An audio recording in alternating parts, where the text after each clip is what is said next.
يضلل فلا هادي له ونشهد أن لا إله إلا الله وحده لا شريك له ونشهد أن سيدنا وحبيبنا ومولانا محمدا عبده ورسوله الذي أرسله بالحق بشيرا ونذيرا وداعيا إلى الله بإذنه وسراجا منيرا فقد قال الله تعالى في كلامه المجيد وفرقانه الحميد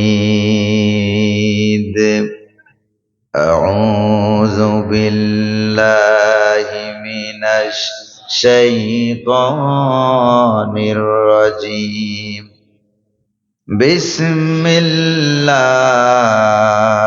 الرحمن الرحيم إن الله وملائكته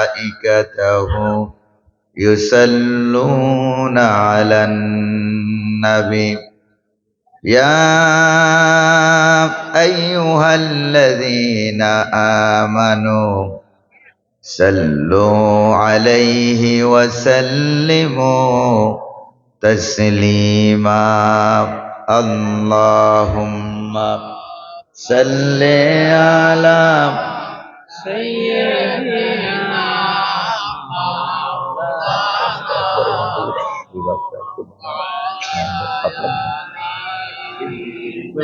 وعلى آل سيدنا মাওলানা মহব্বতের সাথে প্রাণ খুলে সমস্বরে হাবিবের শানে সকলে পড়ুন আল্লাহুম্মা সাল্লি আলা মাওলানা মুহাম্মদ وعلى آل سيدنا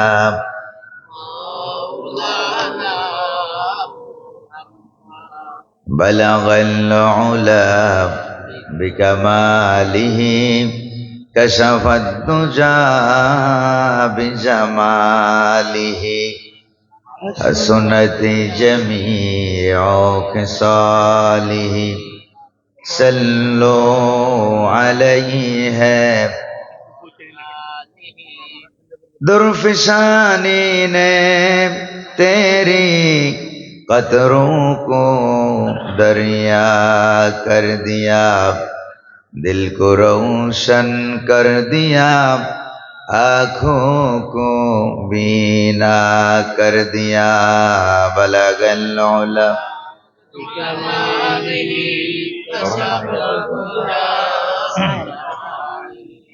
حسنت جميع خصاله صلوا عليه खुद ना थे जो राह पर गैरों के हादिए बन गए खुद ना थे जो राह पर औरों की हादिए बन गए क्या नजर थी जिसने मुर्दों को मसीहा कर दिया बलगल उला कशफत दुजा बिजमालिही सल्लो अलैहि वाली বাংলাদেশের ঐতিহ্যবাহী সুনামধন্য জেলা জ্ঞানী গুণী মানুষের জেলা ঐতিহাসিক ব্যক্তিত্বের জেলা কুমিল্লা জেলার দেবিদ্বার উপজেলাধীন চাপানগর দক্ষিণপাড়া হায়দর আলী সরকার বাড়ি বাইতুস সালাম জামে মসজিদ পরিচালনা কমিটি ও এলাকাবাসীর উদ্যোগে আয়োজিত দ্বিতীয় বার্ষিক তাফসিরুল কোরআন মাহফিলের জনাব সভাপতি, অত্র এলাকার কৃতি সন্তান জনাব আলহাজ মোহাম্মদ মুজাফফর আহমদ সাহেব, আজকের মাহফিলের সম্মানিত প্রধান অতিথি মুফাসসিরে কোরআন শাইখুল হাদিস হযরত মাওলানা ইসমাইল হোসেন সিরাজি সাহেব, আজকের মাহফিলে আমি আসার আগে যিনি বয়ান পেশ করলেন হযরতুল আল্লাম মাওলানা রুহুল আমিন সরকার সাহেব, বয়ান পেশ করেছেন কারি জামাল হোসেন সাহেব, হযরত মাওলানা রবিউল্লাহ সাহেব, আজকের মাহফিলের প্রিয় উপস্থাপক জনাব নাইম ইবনে শরফত সহ মঞ্চে উপবিষ্ট মেহমানবৃন্দ, আমার সামনে উপস্থিত কোরআন প্রেমিক ইসলাম প্রিয় ভাইরা, আমন্ত্রিত অতিথিবৃন্দ, পর্দার আড়ালের মা এবং বোনেরা, মাহফিলের বিভিন্ন দায়িত্ব কাজে নিয়োজিত অত্র এলাকার যুব সমাজ, স্বেচ্ছাসেবক কর্মী ভাইরা, মিডিয়া কর্মী ভাইরা, মাইকম্যান ভাই সহ সকলের প্রতি আমার আন্তরিক সালাম। আসসালামু আলাইকুম ওয়া রাহমাতুল্লাহি ওয়া বারাকাতুহু। সালামের জবাব যা দিলেন, এতে করে মনে হয় আপনাদের এলাকায় রমজান মাস শুরু হয়ে গেছে। সেহরিও খান নাই, ইফতারের দাওয়াতও পান নাই, সালামের জবাবটাও ভালো করে দিতে পারেন নাই। আপনাদের এলাকায় কি রমজান মাস শুরু হয়ে গেছে নাকি? রমজান মাস শুরু হয়েছে নাকি হয় নাই, এটা টেস্ট করার জন্য আমি আবারও সালাম দিচ্ছি। আসসালামু আলাইকুম ওয়া রাহমাতুল্লাহ। আজকের মাহফিলে যিনি আসার তৌফিক দিলেন তিনি কে? পরিবেশকে যিনি সুন্দর করে দিলেন তিনি কে? কুমিল্লা জেলার ভিতরে যারা কুমতলব খুঁজছিলেন ওদেরকে যিনি দিল্লি পাঠাইয়া দিয়েছেন তিনি কে? আর জোরে কন। সে আল্লাহ পাকের দরবারে আমরা নতশিরে কায়মানুবাক্যে বীর বিক্রমে সিংহ গর্জনে পুরুষ উচিত কণ্ঠে পুরুষের মতো আওয়াজ করে আকাশ বাতাসকে মুখরিত করে অন্তরের অন্তঃস্থল থেকে গভীর কুন্দর থেকে মহব্বত ভালোবাসা ভরে আল্লাহ পাকের দরবারে শুকরিয়া জ্ঞাপন করছি। সকলে পড়ছি আলহামদুলিল্লাহ। রব্বানা লাকাল হামদ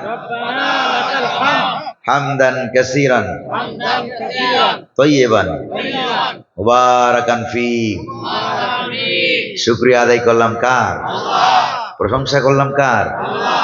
দুরূদ শরীফ পড়লাম কার? এটাও আল্লাহর। দেখছেন কারবার? দুরূদ শরীফ কি আল্লাহর না মুহাম্মদুর রাসূলুল্লাহ সাল্লাল্লাহু আলাইহি সাল্লামের দরবারে সোনার মদিনার সবুজ গম্বুজের নিচে আল্লাহ যেন দয়া করে মেহেরবানি করে আমাদের দুরূদ সালামকে পৌঁছে দিন। আমরা বলি আমিন। আরো জোরে বলেন না আমিন। প্রিয় ভাইরা আমার, আল্লাহ পাকের শুকরিয়া আরো আদায় করি এই কারণে যে বিগত 15 বছর, 16 বছর, 17 বছর, 18 বছর আমরা মন খুলে কথা বলতে জোরে বলে না পেরেছি। যেখানে আমাদের বিরিয়ানি খাওয়ার কথা ছিল সেই জায়গায় আমরা খাইছি দৌড়ানি। জোরে কোন ঠিক না? আর আল্লাহ পাক এখন আমাদেরকে কি খাওয়ায়? এখন খাওয়ায় বিরিয়ানি। আর যারা আমাদেরকে দৌড়ানি দিত ওরা খায় দৌড়ানি, এমন দৌড়ানি বর্ডার পাস হইয়া মামু বাড়ি দিল্লি গিয়ে পালিয়েছে। জোরে বলেন ঠিক কিনা? প্রিয় ভাইরা আমার, কোরআন সুন্নাহ যেখানে আমরা আছি, উলামাই কেরাম যেখানে আমরা আছি, সেখানে রাজি আছেন নাকি নাই? প্রয়োজনে আবার মুক্তিযুদ্ধ হবে কোরআনকে মুক্ত করার জন্য, কোরআনের রাষ্ট্র কায়েম করার জন্য। সেই যুদ্ধে আঞ্জাম দিতে কি আপনারা রাজি আছেন? কারা কারা রাজি? দুহাত উঁচু করে স্লোগান দিয়ে দেখান।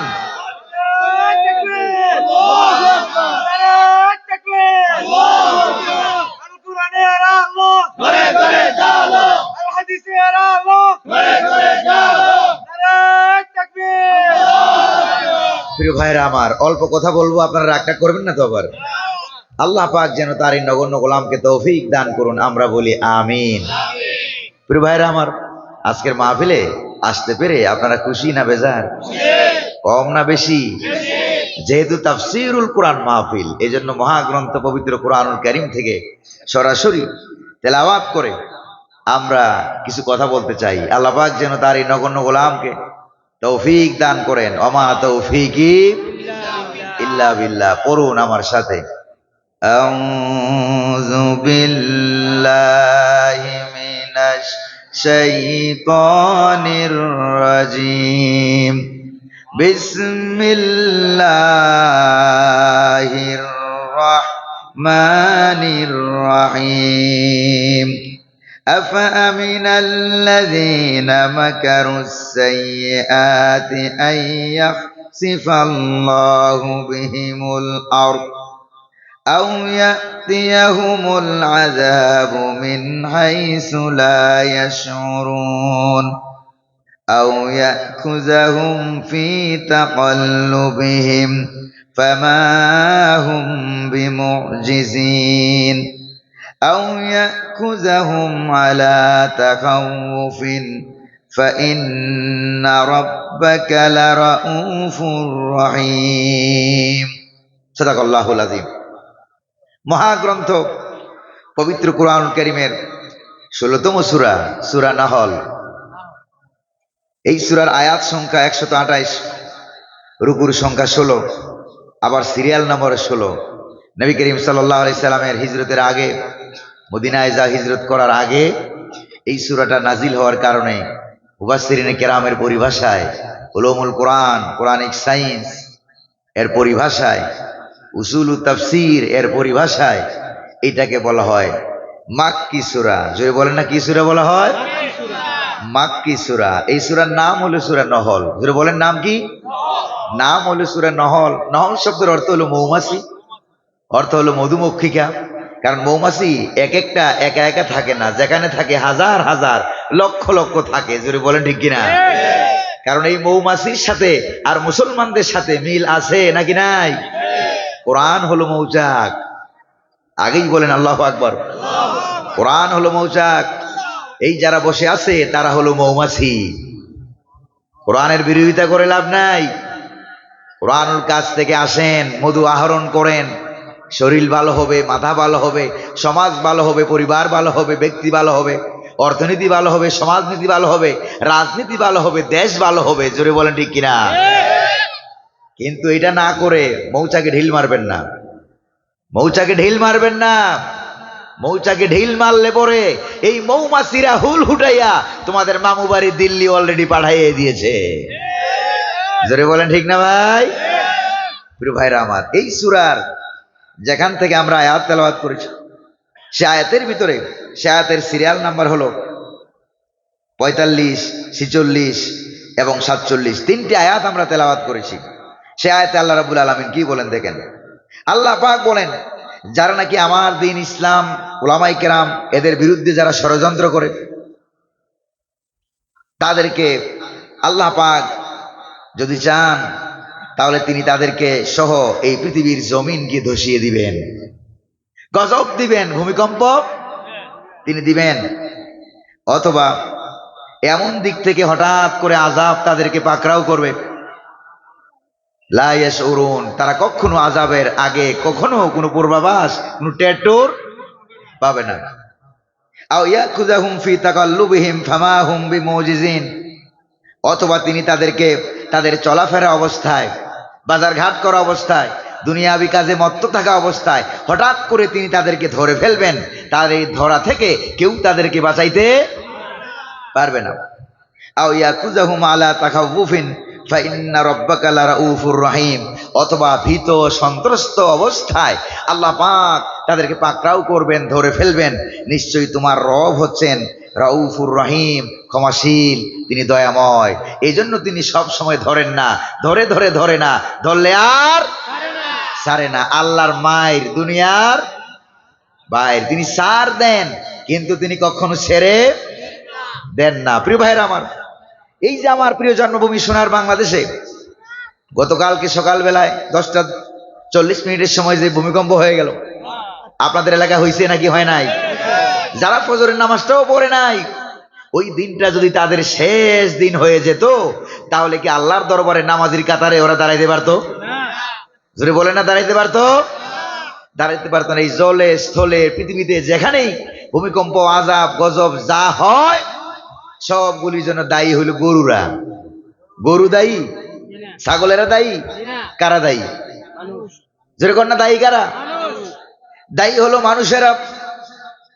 এই জন্য আল্লাহ রাব্বুল আলামিন কোরআনে কারিমে বলছেন, কি বলেন দেখেন, ওয়ামা আসাবাকুম মিন মুসিবাতিন ফাবিমা কাসাবাত আইদিকুম ওয়া ইয়াফু আন কাসীর। তোমরা যত বিপদ আপদ মুসিবতে বড়, সব বিপদ আপদ মুসিবত তোমাদের দুই হাতের কামাই করা। আল্লাহ পাক বলেন, আমি যদি প্রত্যেকটা পাপের জন্য শাস্তি প্রদান করতাম তাহলে তোমরা সহ্য করে শেষ করতে পারতা না। এই জন্য অনেক অনেক পাপকে আমি আল্লাহ তোমাদেরকে মাফ করে দেই। এই ঘোষণা কার? ঘোষণা হলো রব্বুল আলামিনের। অন্য আয়াতে রব্বুল আলামিন বলেন, যহারাল ফাসাদু ফিল বাররি ওয়াল বাহরি বিমা কাসাবাত আইদিন নাস। আল্লাহ পাক বলেন, এই পৃথিবীর জলে আর স্থলে যত বিপর্যয় হোক না কেন, ভূমিকম্প হয়, আযাব হয়, মহামারী হয়, কলেরা হয়, ডায়রিয়া হয়, যা হয় সবগুলো মানুষের দুই হাতের কামাইয়ের কারণে হয়। এই জন্য আল্লাহও কোনো দায়ী না, ইসলামও দায়ী না, কোরআনও দায়ী না, বরং যারা ইসলামের বিরোধিতা করে তারাই দায়ী। জোরে বলেন ঠিক কিনা? আমার মনে হয় গতকাল থেকে যে ভূমিকম্প শুরু হয়েছে, আমার প্রিয় ভূমি, জন্মভূমি সোনার বাংলাদেশকে নিয়ে নতুন করে কোন ষড়যন্ত্র অবশ্যই শুরু হয়েছে। জোরে বলেন ঠিক কিনা? কারণ ইসলাম ওয়ালারা, কোরআন ওয়ালারা যেভাবে আগাই আসতেছে, তারা যাতে আগাই আসতে না পারে, এই জন্য দিল্লি আমার মনে হয় নতুন কোন ষড়যন্ত্র শুরু করেছে। জোরে কোন ঠিক কিনা? এই জন্য আল্লাহ পাক একটা কি দিলেন? এই জন্য আল্লাহ রাব্বুল আলামিন একটা ঝাঁকুনি দিলেন। ঝাঁকুনি দিয়ে একটু সতর্ক করে দিলেন, বান্দারা সতর্ক হয়ে যাও। ইকুটা একটু কমাই দেন। বান্দারা সতর্ক হয়ে যাও, এবার যদি সতর্ক না হও তাহলে এমন আযাব আর গজব আসবে যেটা থেকে মোটেও একবার তো 17-18 বছর পরে পরিত্রাণ পেয়েছিলা, এবার এমন আযাব আর গজব আসবে পরিত্রাণ পাওয়ার কোনো সুযোগ পাইবা না। আপনারা কি সতর্ক হবেন নাকি হবেন না? কোরআনের পক্ষে থাকবেন কি থাকবেন না? আল্লাহ যেন দয়া করে কবুল করেন, বলি আমিন। আল্লাহ রাব্বুল আলামিন বলেন, আওয়ালা ইয়ারাউনা আন্নাহুম ইফতানুনা ফি কুল্লি আমিন মাররাতান আও মাররাতাইন সুম্মা লা ইয়াতুবুনা ওয়ালা হুম ইয়াযাক্কারুন। আল্লাহ পাক বলেন, তারা কি তাকায় দেখে না? তারা কি এটা নিয়ে গবেষণা করে না? আমি আল্লাহ পাক বছরে 2 বার 1 বার তাদেরকে আমি সতর্ক করি, সতর্ক বাণী দেই, যাতে করে তারা তওবা করে, তারা ফিরে আসে। যখন দেখি তারা তওবাও করে না, ফিরেও আসে না, উপদেশ শিক্ষা গ্রহণ করে না, তখন তাদেরকে আমি পাকড়াও করি। এই ওয়াদা কার? এই সতর্ক বাণী কার? আল্লাহর নবীজি বলেছেন, মা নাযালা বালাউন ইল্লা বিযামবিন ওয়া মা রুফিআ ইল্লা বিতাওবা। নবী করিম সাল্লাল্লাহু আলাইহি সাল্লাম বলেছেন, মা নাযালা বালাউন ইল্লা বিযামবিন। আপদ বিপদ মুসিবত ভূমিকম্প যা হয় সবগুলি মানুষের পাপের কারণে হয়, পাপের কারণে হয়। ওয়া মা রুফিআ ইল্লা বিতাওবা, আর তওবা করা ছাড়া আল্লাহ পাক তাদেরকে ক্ষমা করেন না। এই জন্য গত জুমার দিন, গতকালকে আমার মসজিদের মুসল্লিরা কানে ধইরে তওবা করছে। কার কাছে? আল্লাহর কাছে। যেরকম না, কার কাছে? আল্লাহর কাছে। কানে ধইরে তওবা কইরা যদি মাপ পাওয়া যায় তারপরও ভালো। যেটা বলেন ঠিক না? প্রিয় ভাইরা আমার, আল্লাহ রাব্বুল আলামিন যখন ধরবেন এমন ভাবে ধরবেন, কখনো আকাশ কখনো জমিনকে ধসিয়ে দিবেন। আমার বাংলাদেশে গতকালকে কোথাও কোথাও জমিন ধসে গেছে, ফেটে গেছে, নাকি যায় নাই? জোরে বলেন না, গেছে কিনা? অথবা এমন ভাবে হঠাৎ করে ধরে ফেলবেন, কেউ কখনো টের পাবে না, কোনো পূর্বাভাস থাকবে না। ভূমিকম্পের পূর্বাভাস নাই, আগের থেকে কোনো পূর্বাভাস ছিল না। বিনা পূর্বাভাসে আল্লাহ পাক হঠাৎ করে একটা ঝাঁকুনি দিয়ে সতর্ক করে দিলেন, সতর্ক হয়ে যাও, সতর্ক, সতর্ক হয়ে যাও। প্রিয় ভাইরা আমার, এই ভূমিকম্পর কিছু কারণ আছে, আছে কিনা? কোন এই ভূমিকম্পর কিছু কারণ আছে। এই কারণগুলি বর্তমান বিজ্ঞানীরাও তারা এই কারণগুলি খুঁজে খুঁজে তারা পায় নাই। এই ভূমিকম্পের 1 নাম্বার 2 নাম্বার 3টা কারণ উল্লেখ করা হয়েছে। নবী করিম সাল্লাল্লাহু আলাইহি সাল্লাম হাদিস শরীফে হুজুরকে জিজ্ঞেস করা হয়েছিল যে ইয়া রাসূলুল্লাহ ভূমিকম্প কেন হয়, আপনি আমাদেরকে একটু কারণ বলেন কেন ভূমিকম্প হয়। এই কারণগুলো আমাদের জানার দরকার আছে নাকি নাই? কারণ এই ভূমিকম্প 2-1 দিন যাবৎ হতেছে একের পর এক, আজকেও নাকি 2বার 3বার ভূমিকম্প হয়ে গেছে। প্রিয় ভাইরা আমার, এই জন্য এই কারণগুলি আমরা জানবো, সতর্ক হব, আল্লাহ পাকের দরবারে ক্ষমা চাবো। রাজি আছেন নাকি? প্রিয় ভাইরা আমার, হুজুরের কাছে প্রশ্ন করা হলো, ইয়া রাসূলুল্লাহ, ইয়া হাবিবাল্লাহ, ভূমিকম্প কেন হয়? আল্লাহর নবীজি বললেন, ইজাস্তাহাল্লুজ জিনা, যখন জেনা, বেবিচার, ফাহেসা, বেপরদা, বেহায়াপনা যখন সমাজে বেড়ে যায়। আমাদের সমাজে এগুলি আছে নাকি নাই? জোরে বলেন না, আছে নাকি নাই? জেনা বেবিচার যখন বেড়ে যায়, বেপরদা বেহায়াপনা এগুলি নাই বোধহয়। আহা, রাষ্ট্রীয়ভাবে আইন করে স্কুল কলেজের ছাত্রছাত্রীরা যাতে করে পর্দা করতে না পারে এরকম বাংলাদেশে আইন চেয়েছিল। তারপরে বিভিন্ন কলেজে, ইউনিভার্সিটিতে তারা বাধা দিয়েছিল। এরকম কুলাঙ্গারও বাংলার জমিনে আছে, এরকম নাই? প্রিয় ভাইরা আমার, 1 নম্বর কারণ হলো জেনা বেবিচার যেখানে বেড়ে যায়। 2 নম্বর কারণ হলো ওয়া শারিবুল খুমর, মদ পান করা হয়। কি পান করা হয়? মদ পান করা হয়। আগে তো মানুষেরা মদ পান করত, কিন্তু পরবর্তী এক জমানায় এসে তারা যখন দেখলো মদের বোতলের উপরে মদ নাম লেখলে পরে কেউ কিনতে চায় না, এই জন্য মদ নামটা বাদ দিয়ে এখন ভিন্ন ভিন্ন নামে মদ চলে। নাকি চলে না? চলে কিনা কন? মদের বিভিন্ন নাম তারা দিয়েছে। কেউ খায় গাঁজা, আছে কিনা কন? আবার এখন তো নির্বাচনের সময়, সর্বনাশ, যেই স্লোগান দেওয়া হয়, অমুক ভাই আমার ভাই তোমার ভাই, উল্লুক ভাই ভাল্লুক ভাই। ভাল্লুক ভাইয়ের চরিত্র ফুলের মতো পবিত্র, নামাজ পড়ে না 1 ওয়াক্ত, গাঁজা টানে 5 ওয়াক্ত। এরকম আল্লাহর ওলি নাই বোধহয়, যেরকম না আছে নাকি নাই? আল্লাহ যেন বুঝার তৌফিক দান করে বলি আমিন। বিভিন্ন নামে কিয়ামতের আগে ইউসাম্মাউনাহা বিগাইরি ইসমিল্লাহ, নবী করিম সাল্লাল্লাহু আলাইহি সাল্লাম বলেছেন কিয়ামতের আগে মানুষ ভিন্ন ভিন্ন নামে মদ পান করবে। যেমন দেখি বর্তমানে অনেক নামে নামে মদ পান করা হয়। কতগুলো নাম আমি সংগ্রহ করে আপনাদের কাছে নিয়ে আসি। প্রিয় ভাইরা, কেউ বলে গাঁজা, কেউ বলে তারি, কেউ বলে আফিম, কেউ বলে চরস, কেউ বলে হাসিস, কেউ বলে বাং, কেউ বলে মারিজুয়ানা, আবার বলে হিরোইন, মরফিন, পেথেড্রিন, বেলিয়াম, সোনারিন, কুকেন, ম্যান্ড্রেক্স, তারপরে পলিটামিন, তারপরে কুডেইন, তারপরে ফেন্সিডিল, বিয়ার, ভায়াগ্রা, নায়াগ্রা, তারপরে হুইস্কি, ডাইল, সিসাবার, ইয়া বাবা, ইয়া সাসা, আছে নাকি নাই? যেরকম না আছে নাকি নাই? এগুলি ভিন্ন ভিন্ন নামে এই দেবিদ্বার এলাকায় বুঝো নাইটা এগুলো। হ্যাঁ, সরকার যতই আইন করে কিন্তু বর্ডার খুলে দেয়। যদি বলে না, কি খুলে দেয়? বর্ডার খুলে দেয়। না হলে আমার দেশে এগুলি তৈরি হয় না। এগুলি ঢুকে কেমনে? তাইলে বোঝা গেল মাথা ঠিক করতে হবে, তাইলে গোটা শরীর ঠিক হয়ে যাবে। 2 নম্বর কারণ মদ পান করা। 1 নম্বর কারণ জেনা বেবিচার, 2 নম্বর কারণ মদ পান করা। 3 নম্বর কারণ হলো ওয়াদারাবু বিল মাজিফ, 3 নম্বর কারণ হলো বাদ্যযন্ত্র, লাসালাসি, লাফালাফি, এগুলি আছে নাকি নাই? ঈদের দিনেও আল্লাহর ওলিরা যা করে, বিরাট বড় ওই পিকআপ ভাড়া নেয়, লাল রং, নীল রং, কালো রং, লাল নীল ফিতা লাগাইয়া, তারপরে রাস্তা দিয়ে এমন ভাবে নাচানাচি লাফালাফি করে, মনে হয় যেন দুনিয়ায় তার জন্মই হয়েছে নাচানাচি লাফালাফি করার জন্য।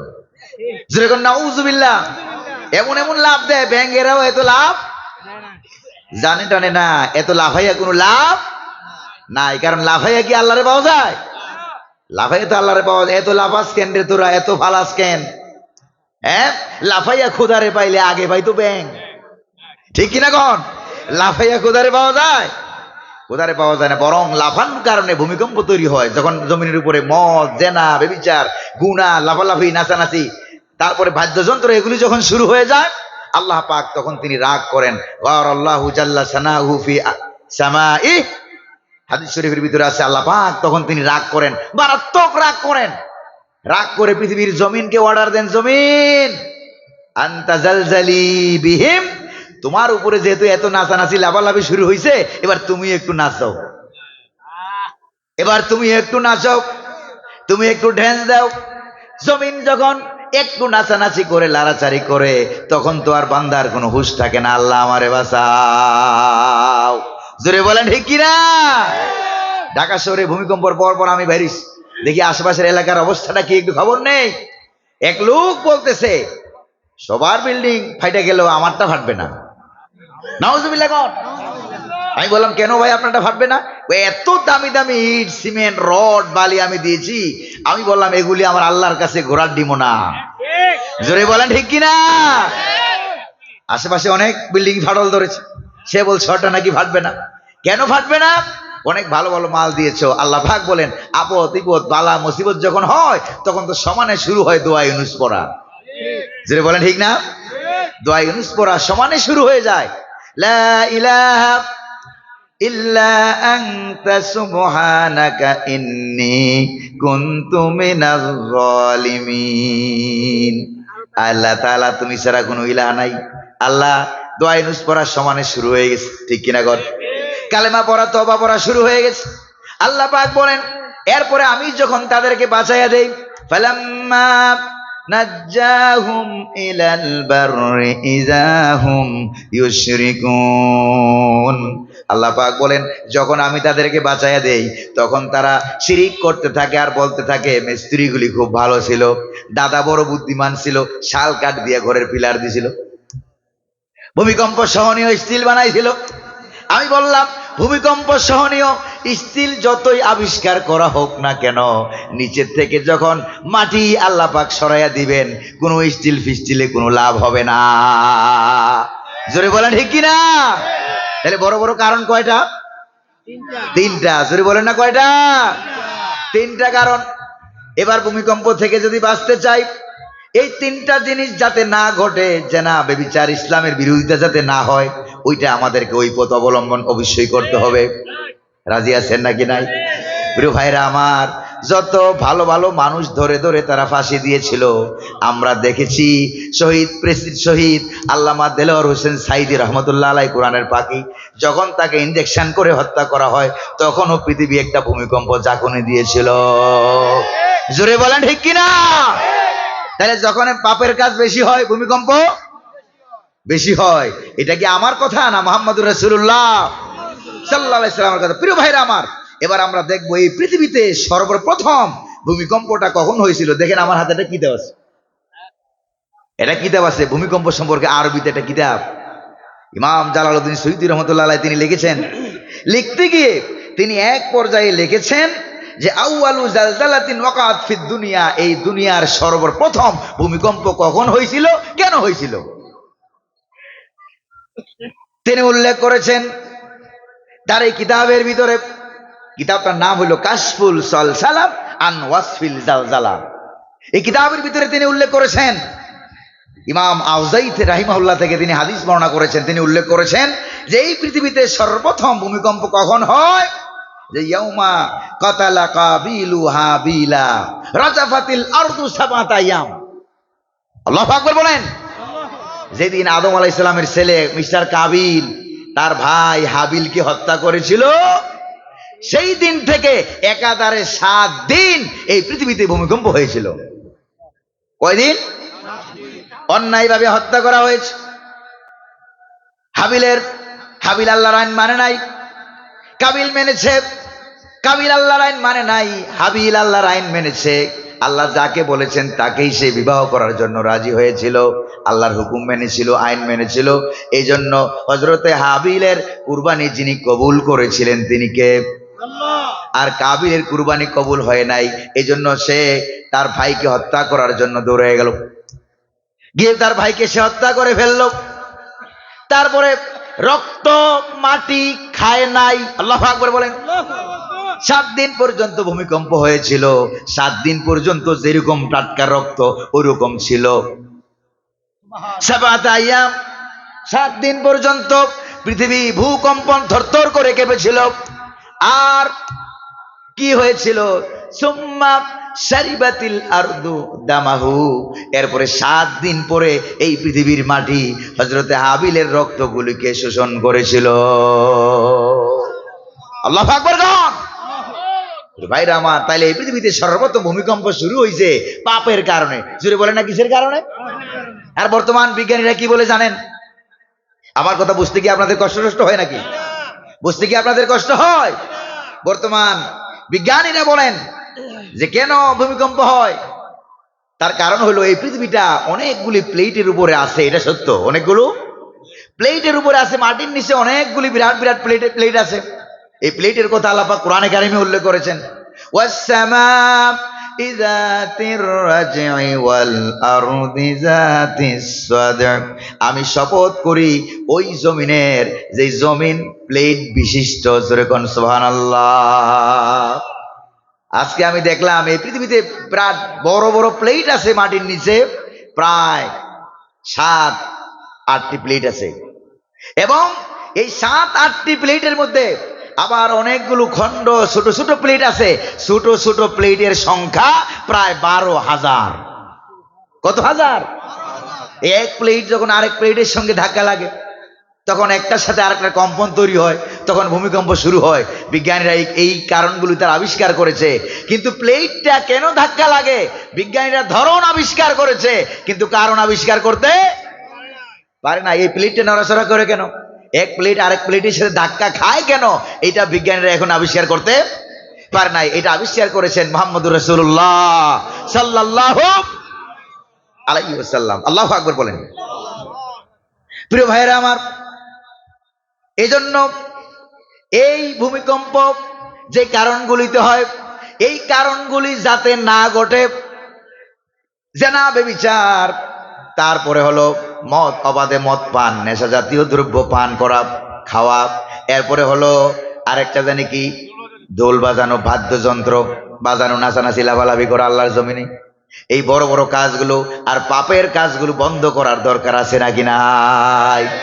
এই পাপের কাজগুলো বন্ধ করার দায়িত্ব কার? কয় আল্লাহর বলে দায়িত্ব। দায়িত্ব কার? এই দায়িত্বগুলো আমাদের। দায়িত্ব কার? আমি যখন গতকাল জুমা মসজিদে বলছিলাম যে এই পাপের কাজগুলি বন্ধ করতে হবে, তারপরে একজন মুসল্লি বললেন যে হুজুর কে বন্ধ করবে? আমি বললাম আপনি পরিবারের প্রধান, আপনার দায়িত্ব হলো আপনার পরিবারের পাপের কাজ আপনি বন্ধ করবেন। ঠিক কিনা বলেন? আপনি সমাজের প্রধান, আপনার দায়িত্ব হলো আপনি সমাজ থেকে এগুলি বন্ধ করবেন। আপনি এলাকার প্রভাবশালী মানুষ, অনেক কিছু করতে পারেন, এলাকা থেকে এগুলি বন্ধ করতে পারেন না। এরপরে সে বললো হুজুর সরকারের দায়িত্ব নাই। আমি বললাম সরকার তো বানান আপনারা, জনগণ সরকার বানায়। জনগণ কি বানায়? জনগণ সরকার বানায়। এমন সরকার বানাতে হবে যার আমলে এই জাতীয় পাপের কাজ একটাও থাকবে না। তাহলে এই সোনার বাংলাদেশ সোনায় দিয়ে ভরপুর হয়ে যাবে, কোনো পাপের কাজ থাকবে না, কোনো ভূমিকম্প থাকবে না। এরকম একটি ইসলামের সরকার, কোরআনের সরকার কি আপনারা চান? জোরে বলেন না আপনারা চান? কারা কারা চান দুই হাত উঁচু করে স্লোগান দিয়ে আল্লাহরে দেখান।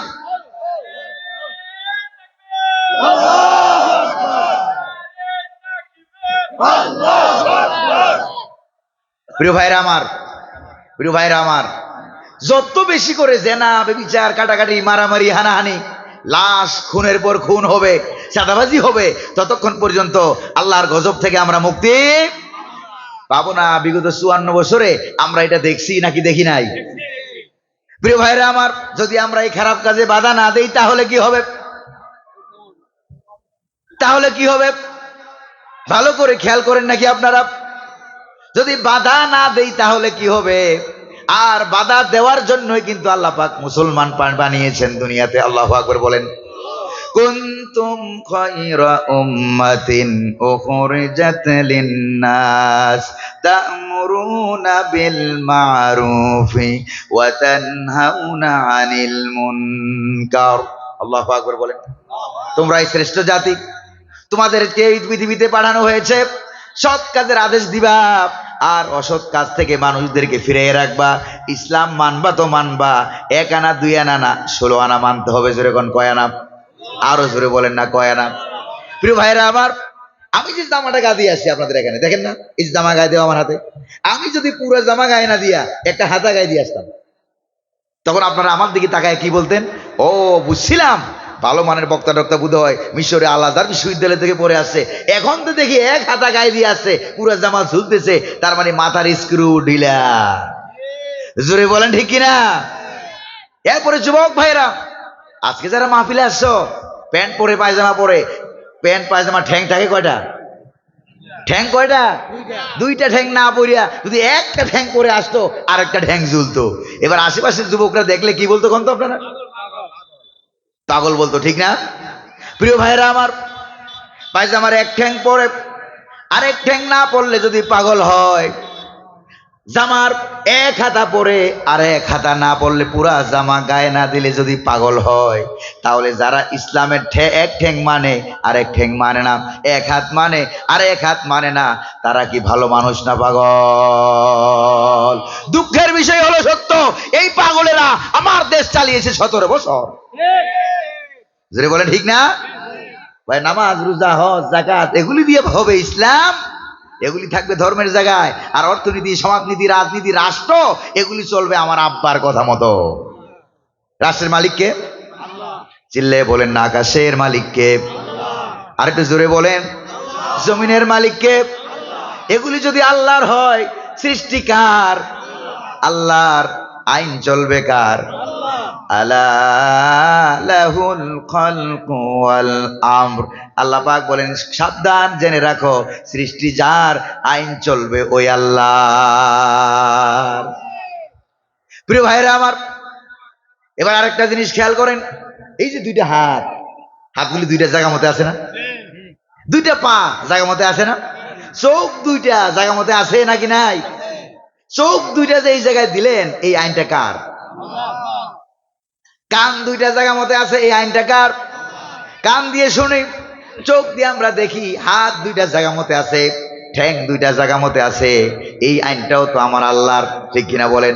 প্রিয় ভাইরা আমার, এই পর্যন্ত কোনো বিজ্ঞানী, কোনো মেডিকেল সায়েন্টিস্ট, কোনো ডাক্তার এই পর্যন্ত কি বলতে পারছে নাকি হাত দুইটা যেই জায়গায় আছে এই জায়গায় না দিয়া হাঁটুর মধ্যে হাত দুইটা দিলে বেশি ভালো হইতো? চোখ দুইটা যেখানে আছে এখানে না দিয়া যদি বগলের নিচে চোখ দুইটা দেওয়া হইতো তাহলে সেফ থাকতো, ভালো হইতো। হাঁটতেন কেমনে? এমনি হাঁটা লাগবে। জোরে বলেন ঠিক কিনা? কান দুইটা যেখানে আছে এখানে না দিয়া যদি হাঁটুর ঠ্যাঙের সিবার ভিতরে কান দুইটা দেওয়া হইতো, খুব ভালো হইতো। এমন কথা কোন ডাক্তার, কোন বিজ্ঞানী, কোন পাগল ছাগল এই পর্যন্ত বলতে পারছে? তাহলে হাতের জায়গায় হাত আছে, আইন ঠিক আছে নাকি নাই? কানের জায়গায় কান আছে, পায়ের জায়গায় পা আছে, আইনটা যেরকম ভাবে ঠিক আছে। এবার ইসলামের রাজনীতির জায়গায় আমার আল্লাহ রাজনীতি দিয়েছে, ওইটা কি ভুল দিয়েছে নাকি? ওইটা কি আল্লাহ ভুল দিয়েছে? চোখ হাত পা সব আল্লাহ পাক ঠিক দিয়েছেন। ইসলামের অর্থনীতি, ইসলামের সমাজনীতি, ইসলামের রাজনীতি যিনি দিয়েছেন তিনি কে? আরো জোরে কর না, তিনি কে? আল্লাহর উপর দিয়ে কমেন্ট করবেন না, আল্লাহর উপর দিয়ে কমেন্ট করবেন না, মন্তব্য করবেন না। কারণ আপনি যখন কবরে চলে যাবেন, কবরে আপনার কোনো নেতা নেত্রী যাবে না, কবরে যাবে আমার নেতা, তোমার নেতা বিশ্বনবী মুস্তাফা সাল্লাল্লাহু আলাইহি ওয়াসাল্লাম। প্রিয় ভাইরা আমার, এবার এই ভূমিকম্প থেকে বাঁচতে হলে এক নম্বরে তওবা করতে হবে। কি করতে হবে? তওবা করতে হবে। তওবা ছাড়া বাঁচা যাবে না। আমরা কি তওবা করতে রাজি আছি নাকি নাই? জোরে বলেন না, রাজি আছি নাকি নাই? এক নম্বরে তওবা করতে হবে যার কাছে, তিনি কে? আল্লাহর কাছেই তওবা করতে হবে। আর আল্লাহর কাছে বলতে হবে, আল্লাহ জীবনে যা করেছি অনেক অন্যায় পাপ, পাপের কাজ করে ফেলেছি, আর কখনো গুনাহ করব না, আর কখনো ওজনে কম দেব না, খাদ্যে ভেজাল দেব না, বেপরদা বেহায়াপনা এগুলির পক্ষে কখনো যাব না। প্রিয় ভাইরা আমার, এই জন্য অপরাধ গুনাহের কাজ যারা করে তাদের কারণেই তো সমাজে আযাব আর গজব নেমে আসে, ঠিক কিনা গণ? এই জন্য কোরআনে কারিমে রব্বুল আলামিন বলেন, ওয়াত্তাকু ফিতনাতাল লা তুসিবান্নাল্লাযীনা যালামু মিনকুম খাসসা। ভয় করো ওই আযাবকে, ওই গজবকে। আযাব আর গজব যাদের অন্যায়ের কারণে জুলমের কারণে হয়েছে, আযাব আর গজব যখন আসবে তখন বাছাই করে করে যারা জুলুম করেছে এদেরকে ধরবে না, বরং সবাইকে একসাথে ধরে মেসাকার করে দিবে। এই জন্য চিন্তা করেন, খারাপ কাজে বাধা দেই নিজে বাঁচার জন্য, খারাপ কাজে বাধা দেওয়া দরকার। জোরে বলেন ঠিক না? অন্যায় কাজ যাতে ঘটতে না পারে, যদি বাধা দেওয়া না হয় তাহলে কি হবে? সবাইকে পাপের আযাব আর গজব যখন এসে যাবে সবাইকে ধরবে। প্রিয় ভাইরা আমার, পিপিলিকায় যখন আপনার ঠ্যাঙ্গের মধ্যে কামড় দেয়, কামড় দিয়ে পিপিলিকা দৌড় মারছে, এবার আপনি কি ওই যেই পিপিলিকাটা কামড় দিছিল ওইটারই কি মারেন, খুঁজে বার করা সম্ভব? নাকি নিচে যত পিপিলিকা আছে হাজার হাজার পিপিলিকা এক পা দিয়া ডলা দিয়া সব শেষ করে ফেলেন? কারণটা কি? কারণটা হলো একটা অপরাধ করেছে, কামড় দিয়েছে, অন্যগুলি কেন বাধা দিল না? ঠিক কিনা? এই জন্য একে পাপ করে দশে পড়ে মরে, অন্যরা কেন বাধা দিল না? এই জন্যই তো আযাব আর গজব চলে আসে। ঠিক কিনা? হ্যাঁ প্রিয় ভাইরা আমার, বঙ্গোপসাগরের নাম শুনছেন না বোঝে আপনারা? নাম শোনেন নাই? এই যে বঙ্গোপসাগরের কাছে যখন গেছেন দেখা যায় 1 কিলো 1.5 কিলো 2 কিলো 5 কিলো অনেক ভিতরে বিরাট বড় বড় জাহাজ আছে নাকি নাই? এই যে সাগরের ভিতরে জাহাজগুলো, এই জাহাজগুলো ভাসমান জাহাজ, মনে করুন একটা জাহাজের ভিতরে 1000 লোক আছে। কয় হাজার? 1000 লোকের ভিতরে আলেম আছে 500। কয়শো? আলেম আছে 500। 400 আছে সাধারণ মানুষ, আর 90 জন আছে পীর সাহেব হুজুর। হিসাবটা কিন্তু আমার মিলিয়ে দিবেন। 90 জন আছে পীর সাহেব হুজুর, আর 10 জন আছে দুষ্কৃতিকারী পাপাচারী। কয়জন? 10 জন। আলেমের সংখ্যা 500, সাধারণ মানুষ 400, পীর সাহেব হুজুরের সংখ্যা 90, খারাপ মানুষ কয়জন? 10 জন। খুব ভালো করে খেয়াল করেন, এই যে 1000 মানুষ, সাগরের মাঝখানে চলে গেল জাহাজ। এবার ওই যে 10 জন খারাপ মানুষ দুষ্কৃতিকারী, এরা এবার নিচে নামছে। এরা এবার নিচতলায় নামা, মনে করেন জাহাজটা 5 তলা 6 তলা 7 তলা, অনেক জাহাজের ভিতরে লিফটও আছে, একবারে নিচতলায় নামছে। নাইমা বিরাট বড় বড় কুড়াল নিয়া, ড্রিল মেশিন নিয়া জাহাজের তলা ছিদ্র করা আরম্ভ করছে। এই যে জাহাজের তলা ছিদ্র করা আরম্ভ করলো, কিছুক্ষণ পরে তলা দিয়ে পানি উঠা যখন মরবে তখন পীর সাহেব হুজুরে বাঁচবে। 500 জন আলেম ছিল, ইমাম সাহেব হুজুর, ওরা বাঁচবে। তারপরে কি জানি বলে 90 জন পীর সাহেব ছিল, সাধারণ মানুষ ছিল 400 জন, ওরা কেউ বাঁচবে? এবার আমি আপনাদেরকে প্রশ্ন করি, এই যে সাগরে জাহাজের তলা যে ফাটাইয়া দিল, সব যে মারা গেল, এই জন্য কি পীর সাহেবরা অপরাধী ছিল? আলেমরা অপরাধী? সাধারণ মানুষ অপরাধী? তাহলে ওই 10 জন না মরা কথা ছিল, বাকি সাথে যে আরো 1000, আরো যে 990 জন মারা গেল, তাদের কি কোনো অপরাধ নাই? তাদের কি কোনো অপরাধ নাই? আকাম করলো কয়জন? 10 জন। সহ্য করলো কয়জন? 990 জন সহ্য করেছে। তারাও তো মারা যাবে। কেন মারা যাবে? কারণ সবাই মিলে 10 জনে মিলে যখন আকাম করেছে, বাকি 990 জনে বাধা দেয় না। জোরে বলেন ঠিক কিনা? এই জন্য আমার আপনার সমাজে কোন রকমের 2 নম্বরী কাজ হইতে আমরা দেব। আপনি বেপরদা হবেন, আপনি বেপরদা হবেন, আপনার ঘরের ভিতরে হন, কিন্তু বেপরদা ভাইয়াপনা জেনা বেবিচার মদ গাঁজা এগুলি সমাজের সামনে এসে খাবেন, আর সমাজের মানুষ এগুলি কি মাথা পেতে মেনে নেবে? আর আযাব আর গজব যখন আসবে তখন আপনার অপরাধের কারণে গোটা সমাজ শেষ হয়ে যাবে। এখন ঐক্যবদ্ধ হওয়ার সময় এসেছে, ঐক্যবদ্ধ হওয়ার সময় এসেছে। শুধু মুসলমান পরিচয় ঐক্যবদ্ধ হবেন। কি পরিচয় বলেন? শুধু মুসলমান পরিচয় ঐক্যবদ্ধ হবেন।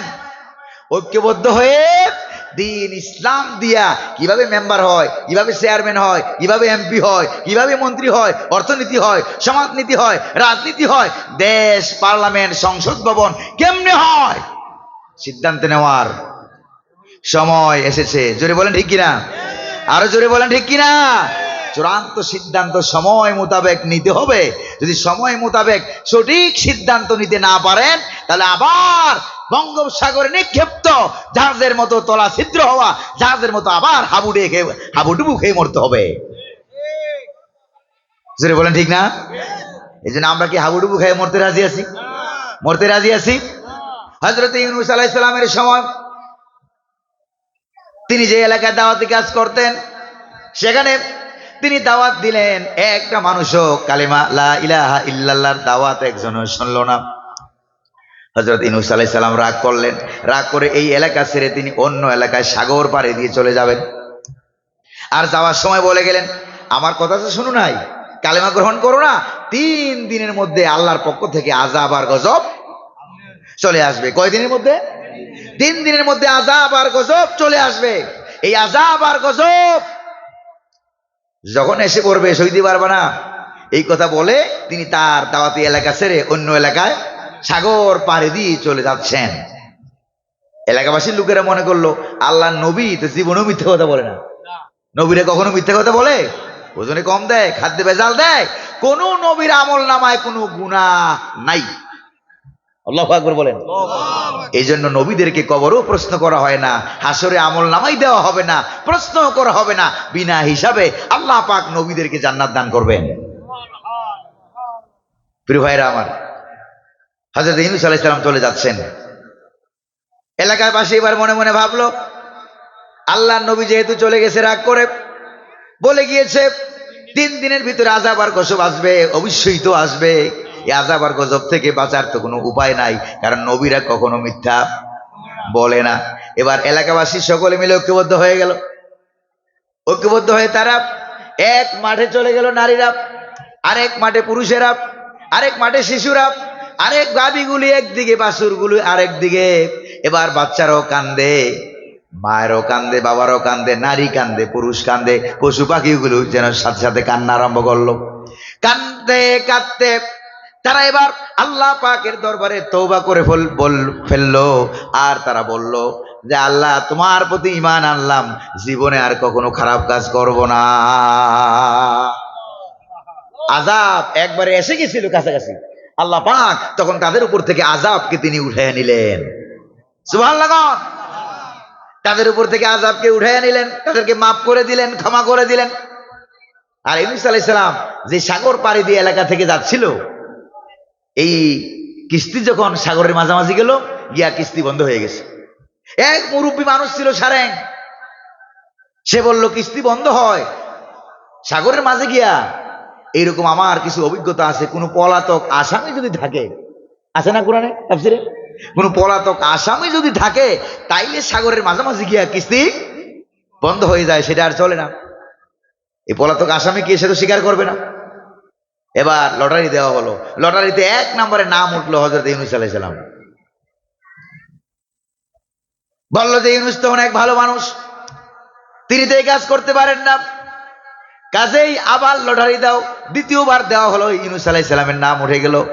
আবার তৃতীয়বার দেওয়া হলো, ইউনূস আলাইহিস সালামের নাম উঠে গেল। এবার ইউনূস আলাইহিস সালাম নিজে নিজেই বললেন, আমাকে আল্লাহ পাক যেই এলাকায় দাওয়াত দেওয়ার জন্য পাঠিয়েছিলেন, ওই এলাকায় বাসীরা দাওয়াত গ্রহণ করে নাই। আমি পলাতক আসামি, আমি আমার আল্লাহর অনুমতি না নিয়া এই দেশ থেকে আরেক দেশে যাচ্ছিলাম। আল্লাহু আকবার বলেন। প্রিয় ভাইরা আমার, প্রিয় ভাইরা আমার, শুনতেছেন নাকি আপনারা? তিনি এবার সাগরে এই কিস্তি থেকে লাফ দিলেন। লাফ দিলেন, অমাবস্যার রাত্রির অন্ধকার, অন্ধকারের ভিতরে লাফ দিলেন। মাছ আগের থেকে এক জায়গায় হা করে রেডি ছিল, লাফ দিয়ে পড়তে দেরি আর গিলতে দেরি নাই। তাফসীরের ভিতরে আছে ওই মাছটারে আবার আরেকটা মাছটা গিলে ফেলেছে। এই মাছকে আরেক মাছে গিলে ফেললো। মাছের পেটের ভিতরে কোন টিউবলাইটের ব্যবস্থা আছে নাকি? মোমবাতির ব্যবস্থা আছে নাকি? কোনো লাইট নাই, টিউবলাইট নাই, কোনো কিছু নাই।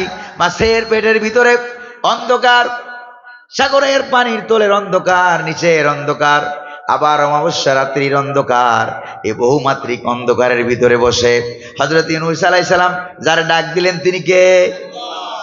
বহুমাত্রিক অন্ধকারের ভিতরে বসে কোরআনে কারীম বলছে, ফানাদা ফিজ যুলুমাত। বহুমাত্রিক অন্ধকারের ভিতরে হযরত ইউনূস আলাইহিস সালাম তিনি ডাক দিলেন। কারা ডাক দিলেন?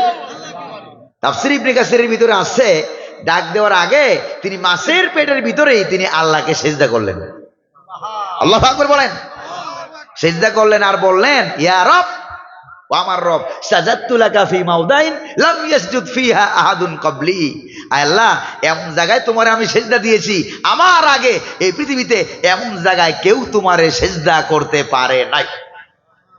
আল্লাহু আকবার বলেন। এমন জায়গায় তোমার আমি সেজদা করেছি, এমন জায়গায় সেজদা করেছি। তিনি সেজদায় চলে গেলেন আর আল্লাহ রাব্বুল আলামিনকে ডাক দিলেন, লা ইলাহা ইল্লা আনতা সুবহানাকা ইন্নী কুনতু মিনাজ জালিমিন। পড়েন, লা ইলাহা ইল্লা আনতা সুবহানাকা ইন্নী কুনতু মিনাজ জালিমিন। আল্লাহ তাআলা, তুমি ছাড়া কোনো ইলাহ নাই, আইনদাতা নাই, বিধানদাতা নাই, হুকুমদাতা নাই, আমি জালেমদের অন্তর্ভুক্ত হয়ে গেছি। আল্লাহ তুমি আমারে ক্ষমা করো, আমারে মাফ করো। মাছের পেটের ভিতরে যন্ত্রণা শুরু হয়ে গেল, মাছের প্রতি নোটিশ জারি হয়ে গেল। মাছ, জীবনে বহুত খাবার খেয়েছো, খাবার খেয়ে হজম করে ফেলেছো, পেটের ভিতর থেকে ময়লা করে বের করে দিয়েছো, কিন্তু আজকে যেটাকে খেয়েছো এটা তোমার রিজিক না, হজমও করতে পারবা না। এটা তোমার রিজিক না, খাইয়া হজম করতে পারবা না। হযরত ইউনূস আলাইহিস সালাম সাগরের তলদেশে এতগুলি অন্ধকারের ভিতরে যে ডাক দিল, এই ডাক দুনিয়ার কোনো মানুষ শুনেছে নাকি? সাগরের মধ্যে কেউ শুনে নাই, জলে স্থলে কেউ শোনে নাই, অন্তরিক্ষে মহাশূন্যেও কেউ শোনে নাই। আল্লাহ পাক বলেন, আমি তোমার আরশে আজিমের মালিক, আমি রব্বুল আলামিন শুনতে পেয়েছি। শুধু শুনেই নাই, সঙ্গে সঙ্গে জবাব দিয়ে দিলাম। ফাস্তাজাবনা লাহু ওয়া নাজ্জাইনাহু মিনাল গাম্মি ওয়া কাযালিকা নুনজিল মুমিনিন। আমি আমার ইউনূসের ডাকে সাড়া দিয়ে দিলাম, তার ডাকের জবাব দিয়ে দিলাম। মাছের পেটের ভিতরে যন্ত্রণা শুরু হয়ে গেল। মাছ যেন বমি করে দিতে পারলে বেঁচে যায়, মাছটা ইচ্ছে করলে সাগরের মাঝখানেও বমি করে দিতে পারতো। ইউনূস আলাইহিস সালাম আরো বিপদে পড়তেন। এবার মাছ চলে গেল কিনারে। মাছে মনে মনে ভাবে, এটা তো আমার পেটের ভিতরে যেটা আছে, সেজদাও করে দোয়াও পড়ে, আল্লাহু আকবার বলেন না, কাজে এমন জায়গায় বমি করে বের করে দিব যাতে আমিও বাঁচতে পারি, এটাও বেঁচে যায়। চলে গেল কিনারে, যাইয়া সেখানে যাইয়া বমি করে বের করে দিল, মাছও বেঁচে গেল, ইউনূস আলাইহিস সালামও বেঁচে গেল। আল্লাহু আকবার বলবেন না? এজন্য আল্লাহ নবীজি বলেন, মা নাযালা বালাউন ইল্লা বিযামবিন ওয়া মা রুফিয়া ইল্লা বিতাওবা। আল্লাহ আযাব আর গজব যে আসে, গুনাহের পাপের কাজ ছাড়া আযাব আর গজব দুনিয়াতে নাজিল হয় না, আর তওবা ছাড়া আল্লাহ পাক এটা উঠাইয়াও নেয় না। এজন্য ইসলাম মানবেন শুধু কি জামার হাতার মতো, পায়জামার এক ঠ্যাঙ্গের মতো, নাকি 16 আনা মানবেন? কয় আনা? 16 আনা ইসলাম মানবেন। প্রিয় ভাইরা, ওই রাস্তায় যদি একটা মানুষের আঙ্গুল পড়ে থাকে, এটা দেখে মানুষেরা কি বলবে? কি পড়ে আছে বলবেন আপনারা? একটা আঙ্গুল, কাটা আঙ্গুল পড়ে আছে। মাথা পড়ে থাকলে কি বলবেন আপনারা? মাথা পড়ে আছে। ঠ্যাং পড়ে থাকলে কি বলবেন আপনারা? ঠ্যাং পড়ে আছে। হাত পড়ে থাকলে কি বলবেন আপনারা? হাত পড়ে আছে। তাহলে একটার নাম মাথা, আর একটার নাম আঙ্গুল, আর একটার নাম পা, আর একটার নাম ঠ্যাং। মানুষটা কোনটা বলেন তো? মানুষটা কোনটা? সব কয়টা মিলাইয়া হইল মানুষ। জোরে বলেন ঠিক কিনা?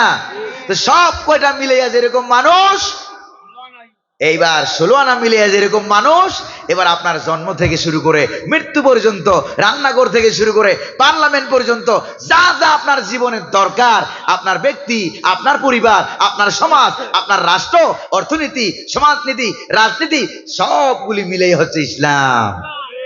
রাজি আছেন নাকি নাই? প্রিয় ভাইরা আমার, এবার বলেন, বিয়ে করছেন কারা কারা? হাত তুলে দেখেন। তোমরা কারা কারা বিয়ে করছেন একটু হাত তুলে দেখেন। হুজুর বিয়ে করেননি আপনি? হাজি সাহেব, মুরব্বী মানুষ এখনো বিয়ে করেন? হ্যাঁ, কারা কারা বিয়ে করছেন হাত তোলেন। আপনি 2 হাত উঠাইছেন কেন? বিয়ে 2টা করছেন মনে নাকি? এই যে মনে করেন হাত উঠাইছেন, হাত নামান। এই যে বাচ্চা হাত উঠাইছে, বা তুমি বিয়ে করছো কবে?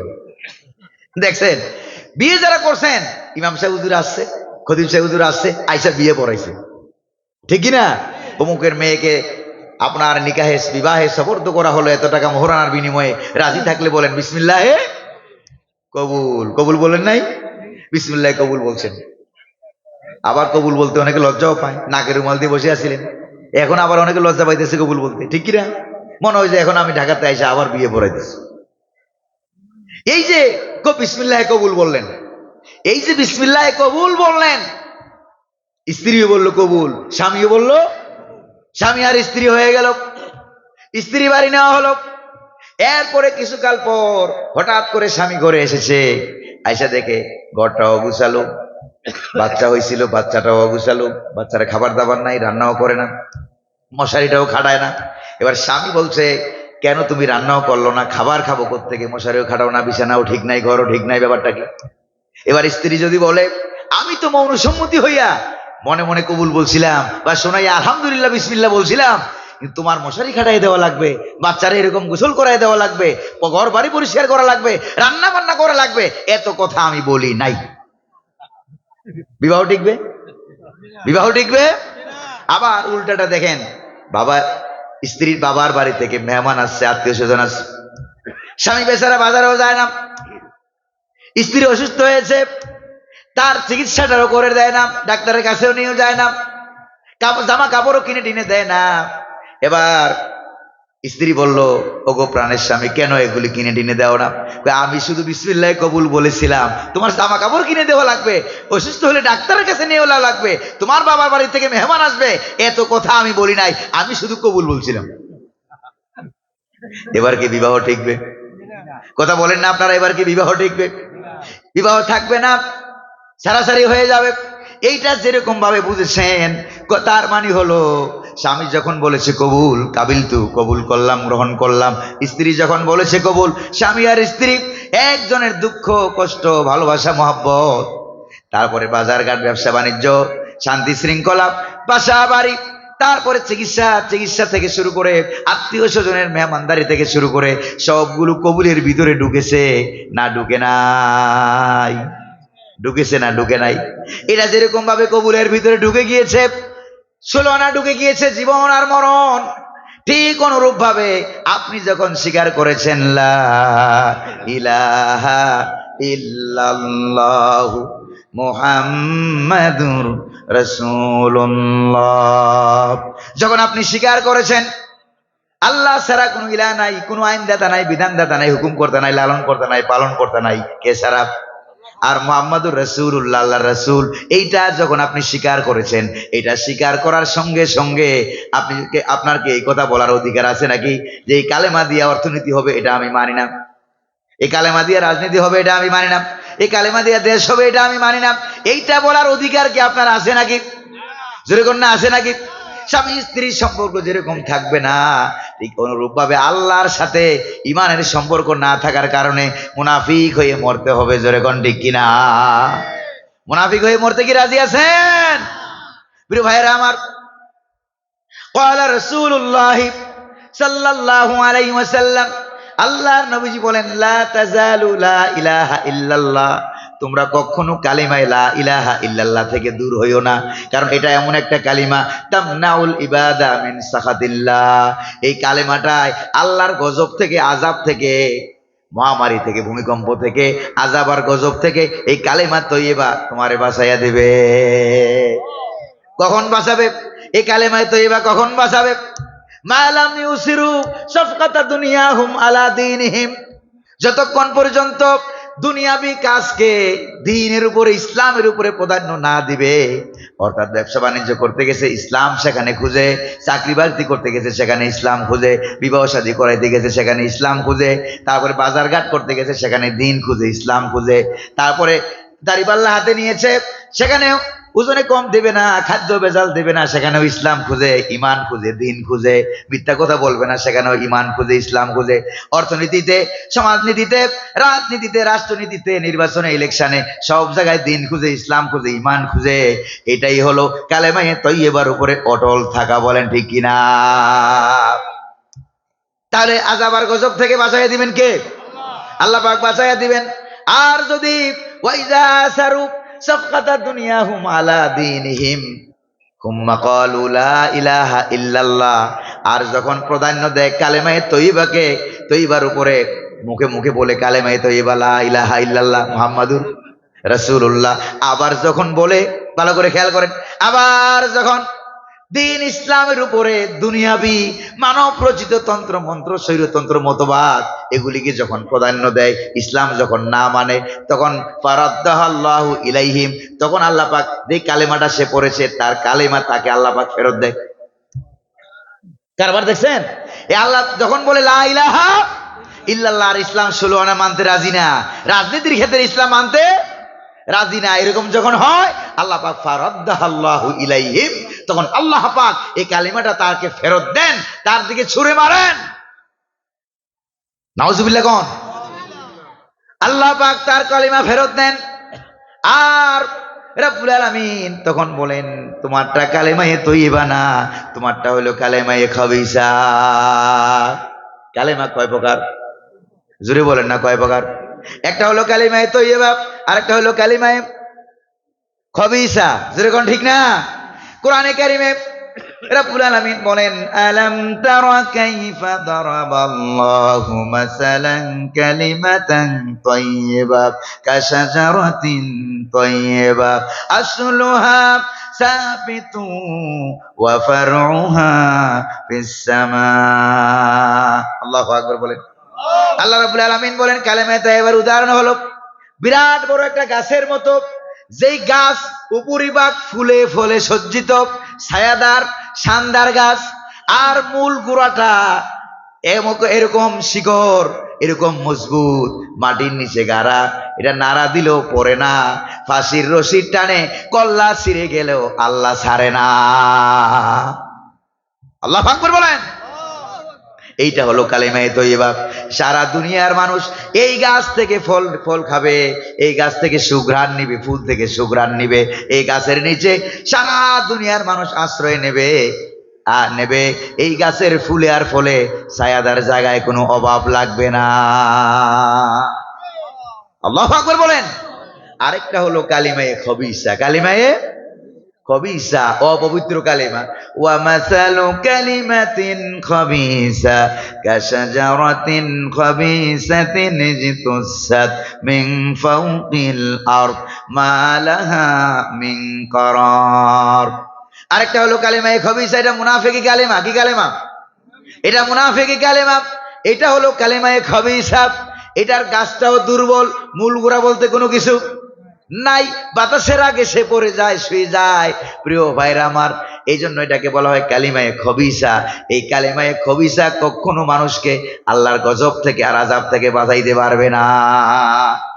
তো মুখে মুখে বলবে কালিমায়ে তয়্যিবা, কামে করবে কালিমায়ে খবিসা, কালেমার সাথে বেয়াদবি করবে, মুনাফিকি করবে। এইরকম মানুষ ঈমান থাকবে না, মুনাফিক হয়ে মরতে হবে। জোরে কোন ঠিক কিনা?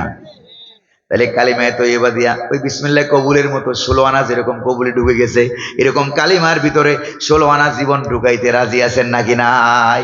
দেখি কারা কারা রাজি আছেন, একটু হাত তুলে দেখান তো।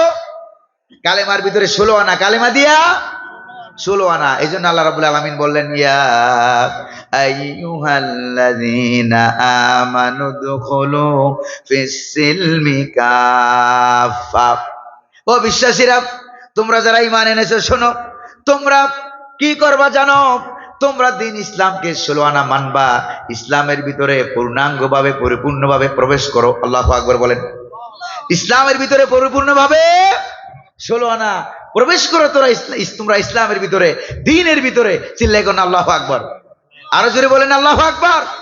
প্রিয় ভাইরা আমার, তাহলে দ্বীনের ভিতরে, ইসলামের ভিতরে আমরা 16 আনা প্রবেশ করতে রাজি আছি নাকি নাই? জোরে বলেন না, রাজি আছি নাকি নাই? তাহলে আল্লাহ পাক আমাদেরকে 16 আনা আযাব থেকে বাঁচাইয়া দিবেন। জোরে বলি না আমিন। আরো জোরে বলি না আমিন। আরো জোরে বলি আমিন। তাহলে প্রিয় ভাইরা আমার, এই যে ভূমিকম্প, আযাব আর গজব, এই আযাব আর গজবগুলি থেকে বাঁচাবার জন্য আমাদেরকে ঐক্যবদ্ধ চেষ্টা প্রচেষ্টা করা লাগবে নাকি লাগবে না? জোরে কন্যা লাগবে নাকি লাগবে না?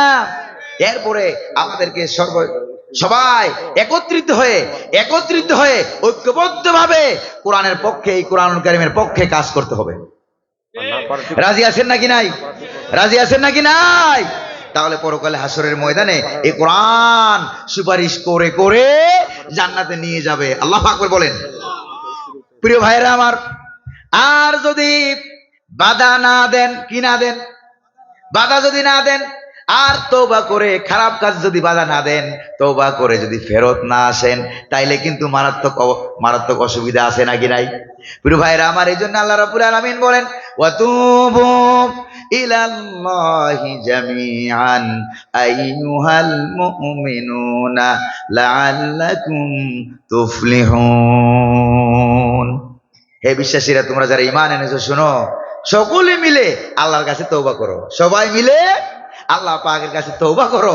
যদি তওবা করো, আল্লাহ সুবহানাহু ওয়া তাআলা বলেন, আমি তওবা কবুলকারী, ওয়া হুয়াল্লাযী ইয়াকবালুত তাওবাতা আন ইবাদিহি। আল্লাহু আকবার বলেন। আল্লাহ হচ্ছেন তওবা কবুলকারী। তওবা করবেন, তওবা আল্লাহ পাক কবুল করবেন।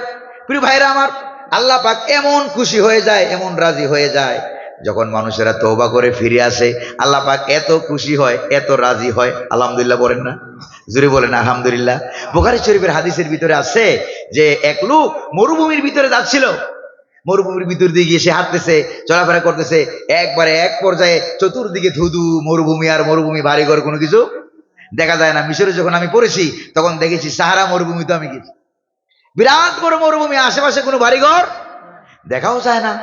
এরকম এক মরুভূমির ভিতরে গিয়া একটা লোক, সে দুর্বল হয়ে পড়েছে। হঠাৎ করে তার উট এক খেজুর গাছের সাথে বা কোনো একটা জায়গায় বাইন্ধা সে একবার এরকম হেলান দিয়া বসে বসে ঘুমায় গেছে। হঠাৎ করে যখন ঘুম ভাঙলো, ঘুম থেকে উঠে দেখে উট নাই, উটের মধ্যে খাবার আছে, পানি আছে, খাবার দাবার আছে, এগুলি সহ উট পালায় গেছে, উট আর এখানে নাই।